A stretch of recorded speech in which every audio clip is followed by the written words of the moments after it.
தமிழ்நாடு பாஜக கட்சியில் அமைப்பு செயலாளர்னு ஒருத்தர் இருந்தார். அவர் பேர் கேசவ விநாயகம். தமிழ்நாட்டில் பல பேருக்கு அவர் தெரியவே தெரியாது.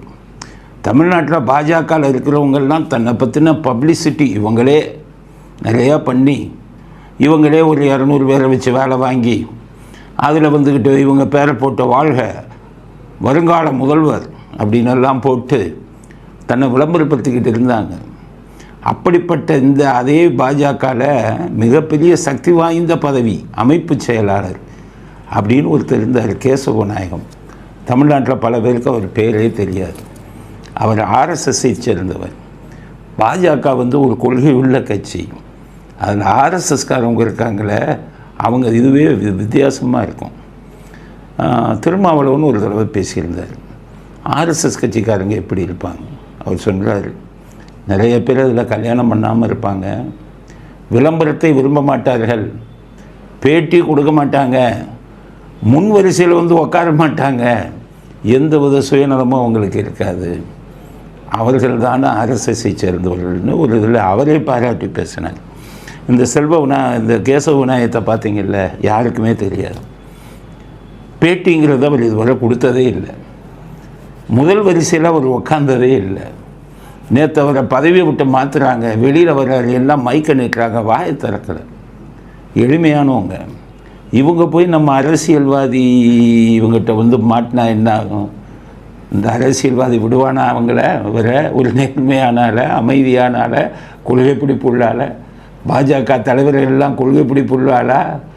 ஒரு தலைவர் இருந்தாங்க, பெண் தலைவர், ஸ்டாலின் வீட்டுக்கே போவாங்க, துரைமுருகன்ட்ட நெருக்கமாக இருப்பாங்க, கனிமொழிகிட்ட ரொம்ப குழாய்வாங்க, ஜாதி அடிப்படையை வச்சு. இந்த மாதிரிலாம் இருந்துக்கிட்டு பிஜேபியில் இருந்துக்கிட்டே திமுகவுக்கு துணை போனாங்க.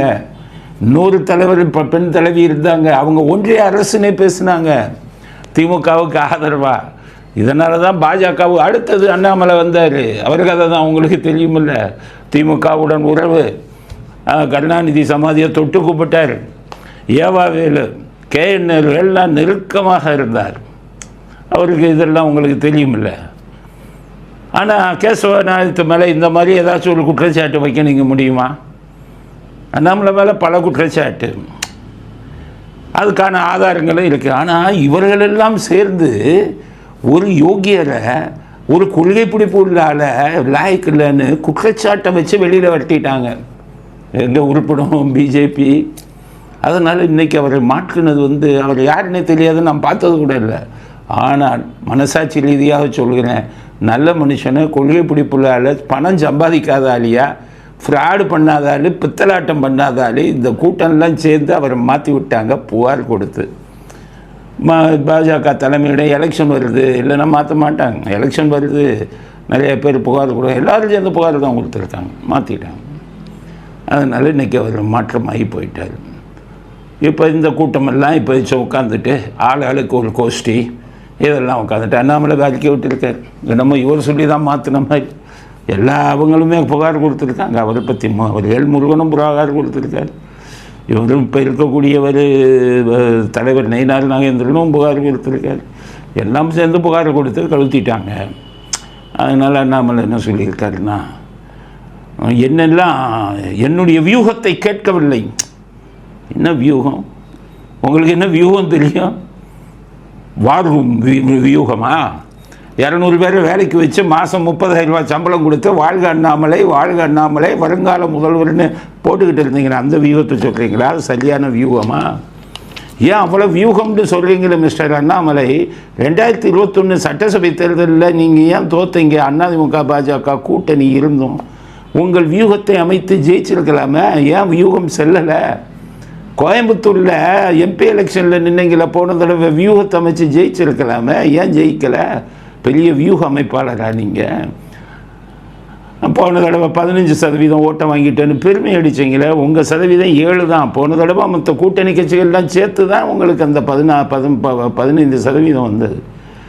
நீங்கள் இருக்கிறதுக்கு முன்னாடியே பாஜக கோயம்புத்தூரில் தனியாக நின்னெல்லாம் ஜெயிச்சிருக்காங்க. கோயம்புத்தூர் பாராளுமன்ற தொகுதியில் உங்கள் வியூகம் ஒன்றும் இல்லை.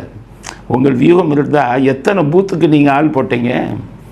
எத்தனை பூத்து, இன்னும் ஆள் இல்லாத பூத்துங்க எத்தனை பேர் இருக்குது, எத்தனை உறுப்பினர்களை சேர்த்தீங்க, சமூக விரோதிகள் எல்லாம் உள்ளே கொண்டு வந்தீங்களா இல்லையா?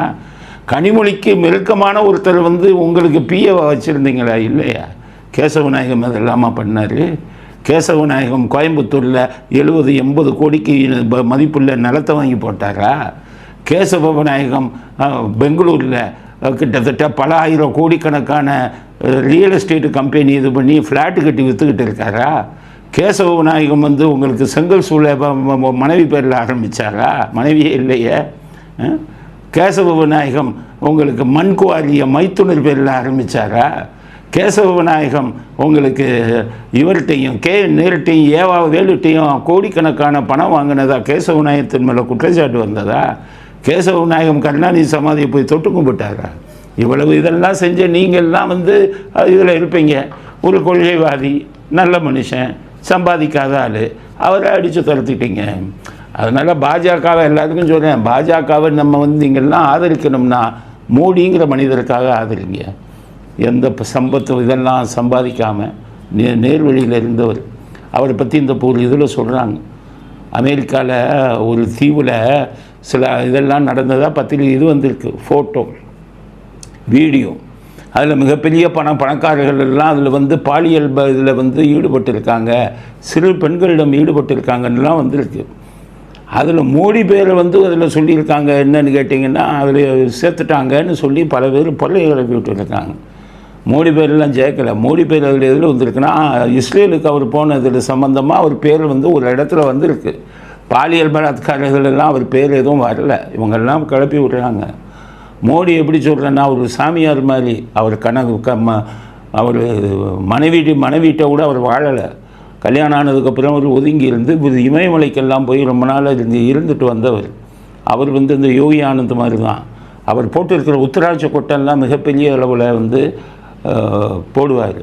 பெரிய சிவபக்தர் அவர். அதனால் நீங்கள் கொண்டு வந்துட்டு சிவபக்தர் மட்டுமல்ல, அவர் விஷ்ணு பக்தர் கூட, இல்லைன்னா ராமர் இதெல்லாம் வந்து இவ்வளோ பெருசாக உருவாக்கி இருக்க மாட்டாங்க. ஸோ பிஜேபியை நீங்கள் இது பண்ணோம்னா நம்ம வந்து மோடி, என்னென்னா மோடியை நாங்களே விமர்சிச்சிருக்கோம் ஒரு சில இதில். ஆனால் மோடி நல்ல மனிதர், நேர்மையான மனிதர்.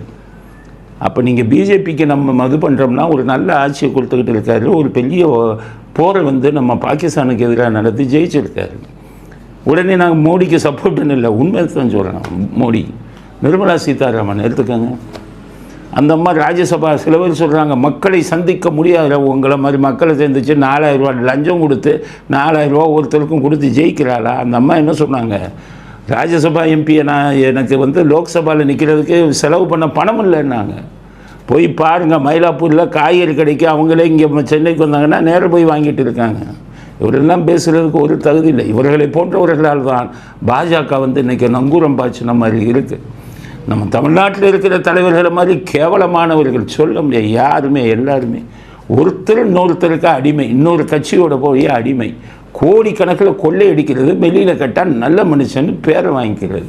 கேசவநாயகத்தை மாற்றினதுக்கு நான் சொல்கிறேன், ஒரு நல்ல மனுஷனை அவமானப்படுத்தி மாற்றிருக்கீங்க, அதுக்கான தண்டனையை நீங்கள் அனுபவிப்பீங்க. பாஜகக்காரங்களுக்கு சொல்கிறேன், சும்மா இந்த இது தப்பு பண்ணுறவங்க பின்னாடியெல்லாம் போகாதீங்க. நல்ல மனிதர்கள், நல்ல கொள்கைவாதிகள், அவங்கள ஆதரிங்க. அதனால் அவர் எல்லாத்துக்கும் குறுக்க நின்னார். இந்த குரூப் பூரா எல்லாம் ஃப்ராடு பண்ணுறதெல்லாம் அவர் வந்து ஏற்றுக்கலை. அதனால் யார்கிட்ட பணம் வாங்கிட்டு கேசவநாயகம் பதவி பிஜேபியில் போஸ்ட் கொடுத்தாரான்னு கேளுங்க. நீங்கள் தலைவர்களாக இருந்தவங்கலாம் எத்தனை பேர்கிட்ட எவ்வளோ பணம் வாங்கினீங்கன்னு ஆதாரத்தை கொடுக்கவா? அடிக்கிக்கிட்டு போகிறாரு உங்களுக்கு திருச்சி சூர்யா, பதில் சொல்லுங்கள். அதனால் இது வந்து பாஜக உறுப்பினர் மாதிரி தெரியலை. யார் யார் ஃப்ராடுத்தனம் பண்ணுறாங்களோ, யார் யார் திமுகவோட உறவு வச்சுருக்காங்களோ அவங்கள தூக்கிட்டு நேர்மையான மனிதர்களை தண்டித்து கொண்டிருக்கிறீர்கள். அதனால் கேசவநாயகம் இது வந்து ஒரு அவமான சின்னம். நீங்கள் கேசவநாயகத்தை மாற்றினது வந்து பாரதிய ஜனதா கட்சிக்கே மிகப்பெரிய அவமான சின்னம். அதனால் அவர் மாதிரி நல்ல மனிதர்களையும் தூக்கி இருந்து விட்டால் பாஜகவுக்கு தமிழ்நாட்டில் கிடைக்கிற ஓட்டு கூட கிடைக்காதுங்கிறது தான் எங்களுடைய. இதை நான் பார்த்தது கூட இல்லை, அவரை பற்றி கேள்விப்பட்டிருக்கேன், அவருடைய நடவடிக்கையை பற்றி இது பண்ணியிருக்கேன். நேற்று அவரை போகும்போது கூட ஒரு வார்த்தை ப்ரெஸ்ஸிட்ட பேசலை. விளம்பரத்தை விரும்பாதவர்கள் அவங்கெல்லாம் அப்படிங்கிறது. கேசவநாயகம் இதில் பாஜகவை கடவுள் தான் காப்பாற்றினார். தமிழ்நாட்டில் இருக்கிற தலைவர்கள் எல்லாரும் யாருமே விசுவாசமாக இல்லை பாஜகவுக்கு. அப்படிங்கிறது தான். ஏன்னா என்கிட்ட இந்த பாஜக தலைவராக இருந்தவர் எனக்கு ஆள் அனுப்புனார். அவர் சொன்ன கருத்து என்ன தெரியுமா? பாஜகவை எவ்வளோ வேணாலும் திட்டுங்க, என்னையே திட்டாதீங்க, என்கிட்ட கேட்ட கோரிக்கையே அதுதான். அப்போ எல்லாரும் சுயநலத்துடன் தானே பயணிக்கிறீங்க? கட்சியின் பொதுநலனுக்காக நீங்கள் பயணிக்கிறீங்களா? ஆனால் இப்போ அரெஸ்ட் ஆகி போகும்போது ஒவ்வொரு இவங்களுக்கும் சேனலுக்கும் ஃபோன் பண்ணி அவருக்கு சப்போர்ட் பண்ணாதீங்க, நீங்கள் சப்போர்ட் பண்ணி நீங்கள்லாம் சப்போர்ட் பண்ணுற அளவுக்கு நான் அவ்வளோ கேவலமாகிட்ட ஒரு அறிக்கை விடுவீங்க. அவருக்கு சப்போர்ட் பண்ணாதீங்க, நம்மளை திட்டினவர் என்னெல்லாம் கேவலமான விஷயங்களை செஞ்சவங்க. உங்களை நம்பியா நான் இருக்கேன்? எனக்கு தெரியாதா என்னை எப்படி காப்பாற்றிக் கொள்வது? எத்தனை பேரை நான் காப்பாற்றிருக்கேன் சட்டத்தின், என்னையா காப்பாற்ற தெரியாது? உங்களை மாதிரி ஆளுடைய இதுவாக வேணும். அதனால் பிஜேபி தலைவர்கள் தமிழ்நாட்டு தலைவர்கள் ஒட்டுமொத்த தலைவர்களையும் நீங்கள் விசுவாசம் இல்லாதவர்கள், சுயநலம் கொண்டவர்கள், நல்ல ஒரு கொள்கை பிடிப்புள்ள ஒரு மனுஷரை எல்லாருமே சேர்ந்து மாற்றிருக்காங்க அவங்க. அப்படிங்கிறது தான் என்னுடைய கருத்து. கேசவ நாயகத்தை மாற்றினதுக்கு எங்களுக்கு உடன்பாடு இல்லை. அது உங்கள் கட்சி விஷயமா இருக்கலாம், இருந்தாலும் எங்களை போன்றவர்கள் பார்த்துக்கிட்டு இருக்கிறவங்களுக்கு சொல்கிறேன், அவரை மாற்றினதில் எங்களுக்கு உடன்பாடு இல்லை. எல்லா ஊழல் பெருச்சாளிகளும் சேர்ந்து அவரை மாற்றிருக்காங்க அப்படிங்கிறது தான் எங்களுடைய முதல் கட்ட கருத்து.